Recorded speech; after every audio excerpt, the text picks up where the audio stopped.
Hello there, my name is Ellen Booth and I'm a registered clinical hypnotherapist. Also, I'm an adult survivor of childhood sexual abuse. Firstly, I would just like to say that I will not be silenced and I will not stand down. I have waited 27 years for this, and I will be having my say. My aim for this talk that I am giving is to primarily raise awareness about childhood sexual abuse to help the billions, maybe trillions of other adult survivors out there all over the world. Childhood sexual abuse is not as common today as what it was when my generation were children and the generations before me, as there is now more knowledge and recognition about the problem. I was born in 1981 and I am now 44 years old. When I was a child growing up, I was never rescued and I was never saved from the fate that I endured. The abuse did not stop until I grew up and became old enough and brave enough to leave the situation. When you were a child back in my day, no one believed you if you tried to speak up about childhood sexual abuse. They thought that you were just making it up and telling lies. In fact, people just didn't want to hear it. So the children were not believed and they were never heard. In my experience, it's not the child who was telling lies about it. It was the adults who were lying to try and cover it up that it was going on. The adults couldn't possibly believe that someone close to them would do such a thing. So they disbelieved the child and nothing got done about it to stop the abuse. So the abuse carried on and it all got swept under the carpet like it didn't matter in the slightest, because they chose to believe that their child had a vivid imagination and made up stories. That was the attitude that the adults took back in my day when my generation were children. Very few adults believed the child, and in most cases of childhood sexual abuse, the child was not believed. When my generation were children, and generations before me were children, childhood sexual abuse was extremely common, and it was a very big problem, and hardly anything was ever done about it because the adults in the child's life refused to believe that it was even going on. Also because it was family members who were actually the ones inflicting the abuse. When people think of paedophiles, they think of a dirty old man hanging around the local park. But in fact, most paedophiles were actually closely connected to the child.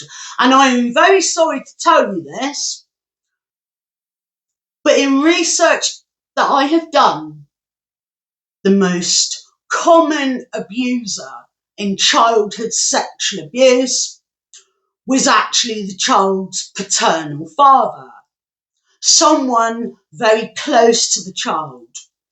The most next common abuser after the paternal father was the stepfather, and in third place it was the uncle. Now, just to clarify, and I need to make something very clear because of the nature of what I am saying, I need to make it very clear that my late stepfather, Mark Craddock, was a very kind and loving man, and it was not him that ever harmed me in any way. He never harmed me in any way. He was an absolute diamond who I will never forget.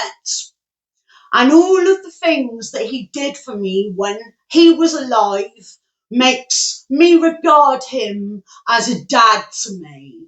God rest his soul. The paternal father, being the most common abuser, had the perfect situation to be able to abuse and get away with it, because they have natural authority over the child and the child naturally trusts them. A big part of the trauma after childhood sexual abuse is that a person suffers from is not just that they were sexually abused, but it's the fact that it was betrayal of trust from a close blood relative. It was complete betrayal of trust, especially a parent, in cases where it was actually incest. And because the most common abuser was the paternal father, in most cases of childhood sexual abuse, it was incest. And in cases of incest, there can be a strong element of trauma bonding. Now, trauma bonding is a trauma bond, powerful, very powerful and unhealthy, and an emotional attachment that develops between a victim and their abuser due to a cycle of abuse that's been inflicted, followed by positive reinforcement like love and affection. For example, affection and love between a father and daughter. This creates intense loyalty and dependency in the victim, making it difficult to leave the situation. Many adult survivors of childhood sexual abuse suffer from a lot of problems in their adulthood, and they lead a very difficult life. One of the many effects from the trauma is PTSD, post-traumatic stress disorder.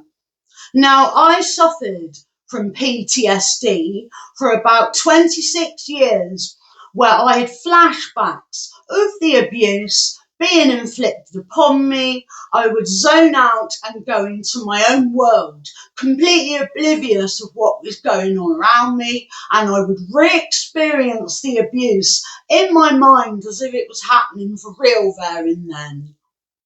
My PTSD stopped in 2024 when, after 26 years, I managed to find partial forgiveness for my abuser. Now, forgiveness is not for the abuser's benefit, and it does not make it okay what the abuser did. But what it does mean is that you let go of a lot of suffering. Forgiveness is purely for the victim's benefit. The perpetrator of the abuse does not deserve to be forgiven, but it's actually for the victim's benefit, because it means you let go of all of the hatred, anger, and bitterness in your soul. When I was 17 years old and I had escaped and left all the abuse, I told a friend of a friend that something very bad had happened. And he said to me that time is a healer. Well, I'm telling you now that with childhood sexual abuse, time is not a healer. The trauma that you suffer along with a very difficult life is just as severe 26 years later as it was at the beginning. Memories of childhood sexual abuse is a living hell that never leaves you. I only found partial relief from this at the age of 43, which was when I found an element of forgiveness for my abuser. I can partially forgive my abuser, but I am still consumed by a lot of anger towards them. And my anger will only heal when my abuser is punished by being brought to justice and exposing them with public shame, disgrace, and total ignominy. For legal reasons, I cannot directly say who my abuser was. In fact, I had two abusers throughout my childhood, one in my early childhood and one in my later childhood, but I refer to my main abuser. I cannot directly tell you who it was, but I'm sure that most people can put two and two together and work it out for themselves, and that will be the public shame, disgrace that my abuser will get. So I have a message for my abuser who is still out there. If you are watching this, I want you to know that you will be getting exposed for your crimes against me, and there is nothing you can do to silence me, as I will be getting legal advice to find out what I am allowed to say and what I am not allowed to say. And I want you to know that whatever I'm legally allowed to say, I will be saying it. You are going to be publicly disgraced with ignominy.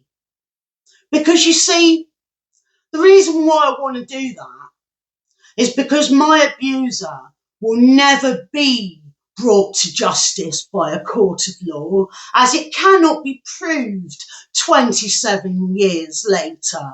It's my word against theirs, and my abuser would only deny it. The only way a paedophile can ever be successfully convicted of sexual abuse is if you have DNA evidence at the time of the abuse, or if you have more than one child saying they were abused by the person, or if you have witnesses. And because the abuse goes on behind closed doors, no one can ever prove it.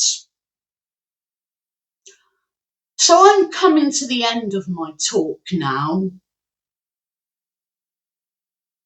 but I would like to pay tribute and acknowledgement to three male friends of mine that confided in me.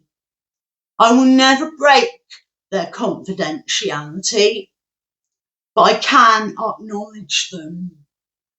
Two of them were sodomized as young boys, and the other was forced to perform sexual acts on another male. It was not only billions of young girls of my age and older who were abused as children. There are just as many adult men out there who were also sexually abused as children, and it must be extremely hard and painful for them because it was homosexual sexual abuse, meaning that they are too scared to ever tell anyone because of the great misplaced shame that they carry. Well, keep in touch and watch this space, as my next video to follow will be for adult male survivors of childhood sexual abuse. And I may hopefully be able to persuade one of the three male friends to come forward and speak up with me in the video. Or if there is any male survivors out there who would like to make a video with me and come forward and speak up about this, then you are more than welcome. Get in touch. Finally, I would like to thank you very much for watching. Your support is greatly appreciated, and together we can all make a difference.